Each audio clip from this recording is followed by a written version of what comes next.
Hi, I'm Melody. I'm Candi. And I'm Gabe. And you're listening to Quirks, Bumps, and Bruises. 30 days can truly make a difference. The three of us believe that if you listen to nothing but Christian music and a positive message for just 30 days, it can really change your outlook on just about everything.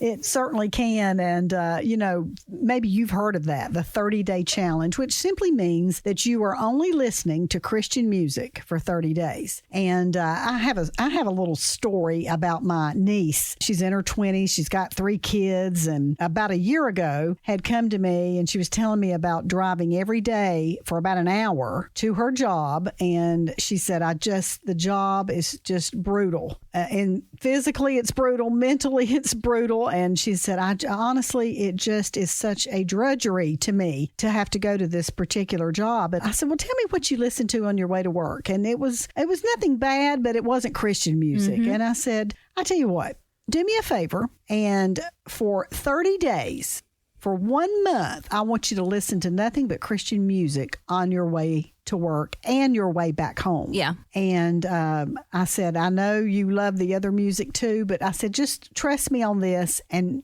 try it. Mm-hmm. Anybody can do anything for 30 days. Oh, yeah. Right. So she did. And I got a text from her and she said, hey, Aunt Melody. She said, I just wanted to let you know that I took your advice and I listened to Christian music the whole way to work and the whole way back home. And she said, it has made such a difference in my life. She said, it just put my mind in a good perspective. It helped me focus on Jesus. It gave me some hope. It didn't change her job. Didn't change her job. It did not change her job situation. But she said, it just helped me when I got to that job that is so hard for me to just walk in the doors with a brand new outlook on life because of it. And then she said what was fun and interesting and happened was that she did it on the way home. And when because when you're at a job that you do not like all day long, you probably don't go home in the best of moods. You bring it home. And so she said, I also would listen to it all the way home for an hour. And when I would walk in the door, again, I was a different person. Wow. Like I just had a different outlook on everything. I was more patient. I was more kind. I was more loving to my family. And she said, thank you for offering that up. And now I think she listens to it all the time. So it shows you that what goes in makes a difference. I used to teach. I used to teach school, but I used to be a children's director in a church setting. And I would say to these kids a lot, and I have taught the young ones, the middle schoolers. That's quite an experience. That could be a whole nother podcast, by the way. And, oh, yeah, definitely. And high schoolers as well. And one thing I would teach them is garbage in, garbage out. If you have a lot of junk coming in, it's coming out. It's going to come out somehow. And that's probably not going to be in a very good way. So the 30-day challenge is just that. It's a challenge of how you can change your life and your perspective each and every day. Well, that's definitely true. I mean, the Bible says out of the overflow of the heart, the mouth speaks. Mm-hmm. So that's very true, Melody. Whatever you're putting into your body, whether that's figuratively or literally, that's what's going to affect you. So if you're just constantly putting junk in, junk's going to come out your thoughts, even in your words. Now, you going to meddling now about that food thing. I know, right? Are you telling me that I can't have my burgers and fries, Gabe?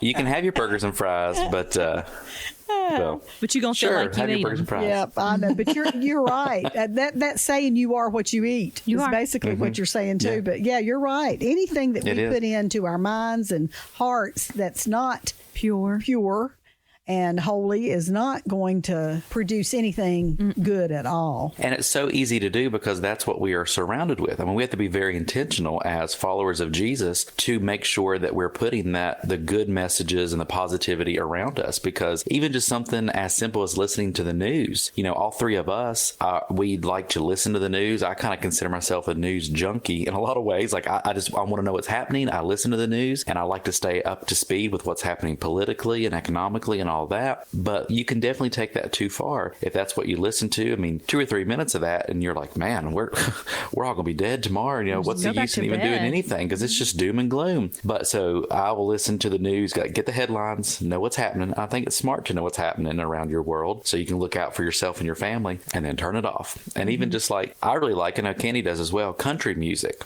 older country music.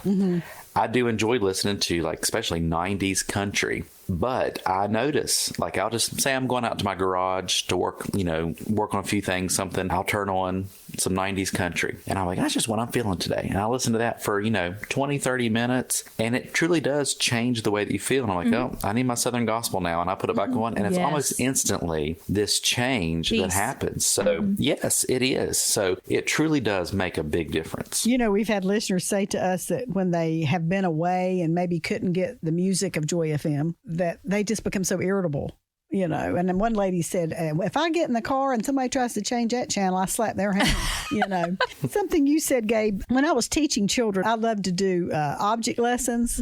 And this was just such a great, probably one of the best object lessons I ever did with kids, because those kids are now, some of them have kids and they still remember it. But I had them in class each have a jug, and they each had a Kool-Aid pack with them beside their little jug. I had all this laid out. So everybody had their own individual jug, their own pack of Kool-Aid, and their own cup of sugar, and a spoon, and water. And so I said, you know what we're going to do? We're going to make our own Kool-Aid tonight. And so we went through the process of making the Kool-Aid, putting the packet in, putting the water in, stirring it, and then pouring the sugar in, stirring it. And then I had a little cup beside each child's place that they were sitting. And I said, so let's all just take this Kool-Aid. We're going to drink it together. Are you ready? And 1, 2, 3, let's drink it. Well, they were spitting it out. Why? Spitting it out because I had replaced the sugar with salt. Oh my! Yeah, I had replaced the sugar but with it looked salt. like sugar. And for a child, maybe an adult would have noticed that wasn't sugar, but children didn't. And I said, the reason I did that is because something can look so good and be so bad. Wow. So we have to be so discerning when we are reading books, when we are watching movies, when we are listening to particular kinds of music. We have to be careful. You do. And parents especially. Whatever you're listening to, don't think they're not paying attention in the back seat. Don't think they're not, because they are. Children are sponges. They soak it up, and you don't even realize it until they come back and say that little sentence that they've heard you say a million times. Yeah. And then you go, oh my goodness. Yeah. They're listening. Just remember, they're always, always listening. Even for adults, that's a great mental object lesson, that it can look so good to us. That movie, that book, that music can look and feel and hear so good to us, but yet it's not producing anything good. It's producing things that you are going to later spit out that are not good for anyone around you. So something just to think about, going back around to the 30-day challenge. And we at Joy FM have a great way that you can get involved and do that. We do. You can go online to joyfm.org. There's a little form that you could fill out just to let us know, kind of almost your commitment to say, hey, I'm signing up 30 days. It's going to change my life. And we have a phone call that explains exactly what the 30-day challenge did to someone's heart. The one thing that I would like to remember for 2021 is that I found Joy FM on my radio at a time that I needed it the most, and I am just really thankful for Joy FM. So that's just one of many calls and emails and letters that we get about how the 30-day challenge has made such a difference in a life, and changing mind, heart, perspective. And hey, it can't do anything but good. So go ahead and go for it. Start the challenge. Listen to Joy FM for 30 days. Complete that challenge, and maybe even let us know what it has done for you, the difference that is made in your life and your family's life. So maybe you already listen to Christian music, and that is wonderful. Maybe you know somebody who doesn't, and they need uplifting and encouragement. Maybe they are just down, have a lot going on in their life, and just need a change. Encourage them to take the 30-day challenge and see how it can change their life. You can go to joyfm.org, get the details, share the details with them right there. Thanks for listening to the Quirks, Bumps, and Bruises podcast with Melody, Candi, and Gabe. If you enjoyed the show, please take a moment to subscribe, rate, and share the podcast. You can learn more at joyfm.org.